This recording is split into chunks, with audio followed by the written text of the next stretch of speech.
У татар есть одно удивительное и немного страшноватое слово «ренджиш». В словарях его переводят как сильная обида, проклятие или душевная боль. Но это не совсем то. Происходит оно из санскритского «ренч» – рана. Обида – это упка. На обиженных воду возят, говорят. У татар тоже не любят обидчивых. Упкалясян козупкася шатырмын. Если обиделся, пожарим тебе гусиные легкие. Есть и песня «Упкалясян айда упкаля». Обиделся? Ну и ладно. Коргыш – проклятие, и оно осуждается. Если кто-то проклинает, можно ответить «Коргышын корабашыңа булсын». Пусть твое проклятие пойдет на твою черную голову. Говорят, даже если проклинаешь справедливо, половина все равно вернется тебе. Вот и боятся. А вот ренджиш, по мнению народа, всегда падает точно по адресу. Ренджу не обида и не проклятие. Это нечто среднее, с особой внутренней силой. Когда человек говорит «ренджим», его душа обижается, и эта обида начинает работать почти как заклинание. Например, если человек обидел мать, она молчит. Но через какое-то время судьба сама наказывает. Карма, как говорят. Почему возник ренджиш?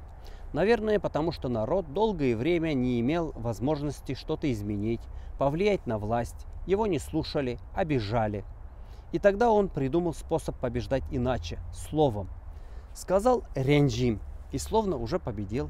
А если не победил, то все равно верит. Ренджиш дойдет куда надо. На русском такого слова нет. Наверное, русские ренджимида, ренджиттермида не обижаются так и не дают себя в обиду. Иногда ренджиш возникает сам, без желания, просто из сердца. А кто-то использует ренджим как инструмент. Проклинать нехорошо. А сказал ренджим, и все, разговор окончен.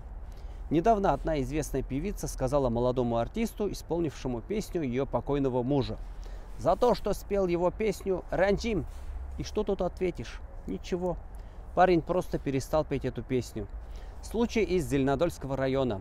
Когда в село собирался прийти инвестор, старики выстроились и сказали: «Если не перестанет лезть, ренджибес».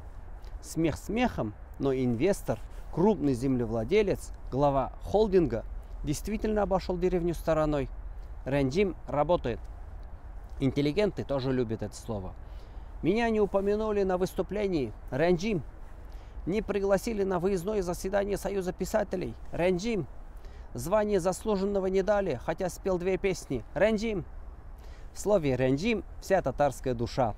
Там и боль, и сила, и гордость, и немного красивой слабости. Форма внутренней справедливости. Если вы посмотрели ролик до конца и не подписались, ренджим. Негативный комментарий писать нельзя. Ренджим. Не поставите лайк, тоже ренджим.